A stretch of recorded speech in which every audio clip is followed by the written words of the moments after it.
नमस्कार दोस्तों, आप सभी का हार्दिक स्वागत करता हूं अपने चैनल MK कस्बीवाल में। दोस्तों, पिछले वीडियो में हमने पढ़ा था कि सबसे पहले संस्कृत शब्द की उत्पत्ति कैसे हुई और उसमें कौन से उपसर्ग है, कौन सी धातु है और कौन सा प्रत्यय है। उसके बाद में हमने देखा था कि माहेश्वरी सूत्र कैसे निकले या कैसे बने हैं। उसके बाद में हमने देखा था कि सूत्र कितने प्रकार के होते हैं या सूत्र किसे कहा जाता है। और उसके बाद में हमने तीनों जो मुनि हैं संस्कृत के, उन मुनियों के बारे में पढ़ रहे थे, जिसमें हमने पाणिनि जी और कात्यायनी जी को विस्तार रूप से पढ़ चुके थे। आज बात करने वाले हैं तीसरे मुनि पतंजलि के बारे में। जी हाँ, पतंजलि स्थिति काल है 500 ईसा पूर्व है दोस्तों। उपनाम है इनके महाभाष्यकार बोला जाता है इनको दोस्तों। अष्टाध्यायी की विस्तृत व्याख्या इन्होंने की है। जो पाणिनि जी ने जो अष्टाध्यायी ग्रंथ की रचना की है दोस्तों, इसकी विस्तृत व्याख्या है जो उन्होंने की है, उसका नाम है पतंजलि। रचनाएं, इनकी रचना क्या क्या है दोस्तों? महाभाष्य, पतंजलि योग दर्शन, सामवेदीय निदान सूत्र, चरक संहिता, परिष्कार, महानंद काव्य। इनके अन्य नाम भी है दोस्तों। इनको गौणिका पुत्र भी कहा जाता है। गौणदेश, अहिपति, फणिवृत्त, शेषाशाही, शेषावतार अर्थात इन्हें शेषनाग का अवतार भी माना जाता है। दोस्तों, प्रश्न पूछा जाए कि शेषनाग अवतार इति संज्ञा का किम ददातिया, किसको दी जाए? तो पतंजलि जी को। दोस्तों, आगे बढ़ते हैं। आगे है माहेश्वरी सूत्र। दोस्तों, पिछले वीडियो में बताया था कि माहेश्वरी सूत्र कैसे निकले। जब भगवान शिव ने जो डमरू बजाया था, उस डमरू की ध्वनि को जो पाणिनि जी ने ग्रहण किया था, उन्हें माहेश्वरी सूत्र के रूप में अंकित किया है। दोस्तों, माहेश्वरी सूत्रों की संख्या 14 है। प्रश्न पूछा गया है कई बार कि माहेश्वरी सूत्राणि कति सन्ति। माहेश्वरी सूत्राणि 14 सन्ति। दोस्तों, इनसे ही प्रत्यार निर्माण होते हैं दोस्तों, माहेश्वरी सूत्रों से, और पूरा व्याकरण है वो भी इसी पर टिका हुआ है दोस्तों। प्रत्यार कैसे बनाते हैं? सबसे पहले प्रत्यार किसे कहते हैं दोस्तों? प्रत्यार का सामान्य अर्थ होता है संक्षिप्त में बात कहना, यानी संक्षिप्त में यानी कम शब्दों में अधिक बात कह देना ही प्रत्यार है दोस्तों। प्रत्यार का निर्माण कैसे करते हैं? प्रत्यार का निर्माण करने के लिए जो माहेश्वरी सूत्र है उसका पहला अक्षर और जो अंतिम है प्रत्यार का वो अक्षर, उनके बीच में जो आने वाले अक्षर हैं उन्हें गिना जाता है दोस्तों। जो ये माहेश्वरी सूत्र है, इसके जो हलंत वर्ण हैं उनकी गणना इसमें नहीं होती है दोस्तों, यानी प्रत्येक सूत्र का अंतिम वर्ण हलंत है दोस्तों। देखते हैं, जैसे अण प्रत्यार देखते हैं। अण प्रत्यार में कौन कौन से अक्षर आते हैं? ए, ई, उ और न हलंत है दोस्तों। 3 अक्षर आएंगे। कितने? 3 अक्षर आएंगे, क्योंकि जो हलंत वर्ण है उसको नहीं माना जाता है। इसी प्रकार ये सारे प्रत्यार बनाए जा सकते हैं। जैसे अक प्रत्यार, अच प्रत्यार, तो पहला अक्षर से शुरू करे, जो अंत में हलंत है उसको छोड़ दे और गिनते जाए। जैसे अक प्रत्यार देखते हैं दोस्तों। अक प्रत्यार कैसे बनेगा? अक प्रत्यार बनाने के लिए ए, ई, उ और न को छोड़ देते हैं, क्योंकि दोस्तों न है जो हलंत है, री और लृ। ये है दोस्तों अक प्रत्यार में आने वाले वर्ण। दोस्तों, आगे बढ़ते हैं। वरदराज ने लघु सिद्धांत कौमुदी के अनुसार 42 प्रत्यार बताए हैं दोस्तों। कितने बताए हैं? 42 प्रत्यार बताए हैं। पूछा जाता है प्रत्यार कति प्रत्याहारः, अतः 42 प्रत्यार हैं। आगे बात करते हैं दोस्तों स्वरा, स्वरों का वर्गीकरण। दोस्तों, स्वरों का वर्गीकरण देखते हैं। स्वरों का वर्गीकरण, सबसे पहले स्वर 9। स्वर में 9 वर्ण होते हैं दोस्तों। देखिए, अच बोला जाता है स्वर को, संस्कृत में अच।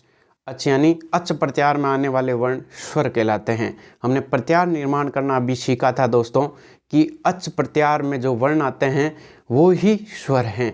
अच में कौन कौन से आते हैं? ए, ई, उ, री, लृ, ए, ओ, आई, औ। दोस्तों, ये 9 वर्ण आते हैं वो स्वर है। बोले तो अच है स्वरहा। यानी अच प्रत्याहार में आने वाले वर्ण स्वर कहलाते हैं। अब देखिए 9 वर्ण होते हैं स्वर। अब देखते हैं स्वरों का वर्गीकरण। यहाँ स्वरों में भी कौन कौन से नाम से जाने जाते हैं? मूल स्वर। मूल स्वर यानी जिसमें किसी प्रकार का मिला हुआ वर्ण नहीं है, जो स्वतंत्र रूप से हैं दोस्तों, इसमें कोई भी वर्ण नहीं मिला है, जिसे मूल स्वर कहा जाता है। इनको ऋस्व स्वर भी कहा जाता है।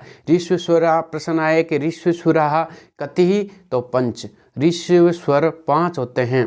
कौन कौन से? ए, ई, उ, री और लृ। ये 5 स्वर होते हैं जो मूल स्वर कहे जाते हैं। आगे देखते हैं दोस्तों दीर्घ स्वर। दीर्घ स्वरों की संख्या 8 होती है दोस्तों। कौन सी? आ, ई, उ, री, ए, ऐ, ओ और औ। दोस्तों जो मूल स्वर है 5, उनमें से 4 वर्ण हैं, उनके तो दीर्घ रूप होते हैं। ए का तो आग हो गया, ई का बड़ा ई हो गया और ऊ का बड़ा हो गया, री का बड़ा री हो गया। लेकिन दोस्तों लृ का कोई दीर्घ रूप नहीं होता, यानी लृ का कोई बड़ा रूप नहीं होता। तो स्वरों की संख्या कितनी हो गई दोस्तों? देखिए 8 तो दीर्घ हो गए और 5 हो गए ऋस्व। 5 ऋस्व हो गए और 8 दीर्घ हो गए, तो मिलकर बराबर संख्या हो गई 13। यदि आपको प्रश्न पूछा जाए कि स्वराः कतिः, यदि प्रश्न या ऑप्शन में यदि 9 लिखे हुए हैं तो सबसे पहले वरीयता 9 को दी जाए, क्योंकि दोस्तों जितना नियम है कि दोनों एक साथ नहीं आएंगे। यदि दोनों एक साथ आ जाते हैं तो आपको 9 वाले जो ऑप्शन है उसको पहले वरीयता देनी है। यदि 9 वाला ऑप्शन नहीं आए, स्वराः संति ऐसे आ जाए, और उसमें अगर आपके 13 दिए हुए हैं तो 13 वाले ऑप्शन को आपको सही करना है। आगे बात करते हैं दोस्तों संयुक्त स्वर। संयुक्त यानी मिले हुए स्वर। एच प्रत्याहार में आने वाले वर्ण जो संयुक्त स्वर कहलाते हैं। एच प्रत्याहार कैसे? आई और औ, या ए और ओ। एच में क्या आएगा? ए, ओ, आई और औच। ये वर्ण आते हैं जो एच प्रत्याहार में आते हैं। 4 वर्ण होते हैं, संयुक्त कहलाते हैं। इनको संयुक्त क्यों कहा जाता है दोस्तों? क्योंकि ये 2-2 वर्णों से मिलकर बने हुए होते हैं।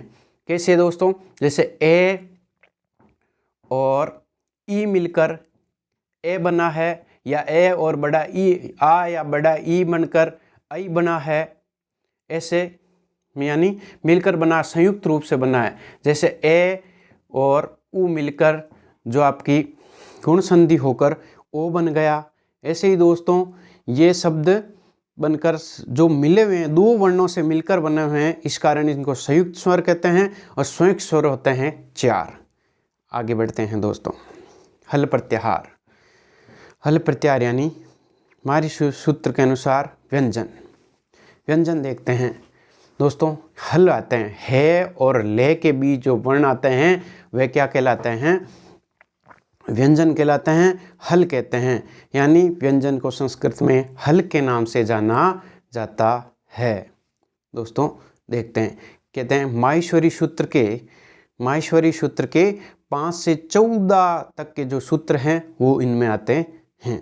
दोस्तों उपनाम क्या है? स्वर के। ध्यान रखना, जो व्यंजन हैं उनके उपनाम क्या क्या है। संस्कृत में कुछ भी पूछ सकता है। उदित बोलते हैं, उदित बोला जाता है स्पर्श व्यंजनों को।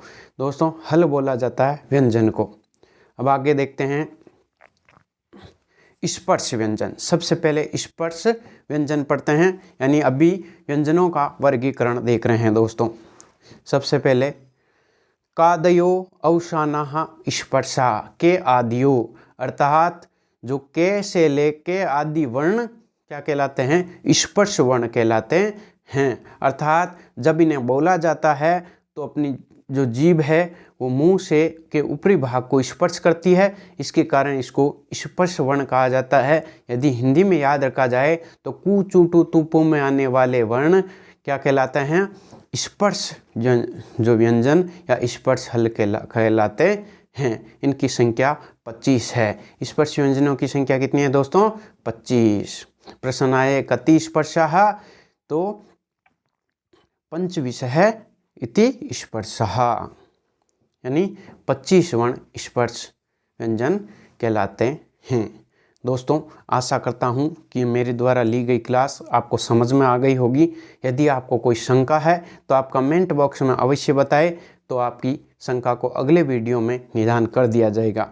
दोस्तों, चैनल को सब्सक्राइब कर ले। समय समय पर आपको जो रीट है इसका संपूर्ण कोर्स करवाया जाएगा और मार्गदर्शन के साथ साथ उचित ऑनलाइन टेस्ट भी उपलब्ध करा दिए जाएंगे और आपको अच्छी तरह से तैयारी कराई जाएगी। चैनल को सब्सक्राइब करके घंटे का निशान दबा ले, ताकि जब भी मैं वीडियो डालूं तो आपको सबसे पहले नोटिफिकेशन प्राप्त हो सके।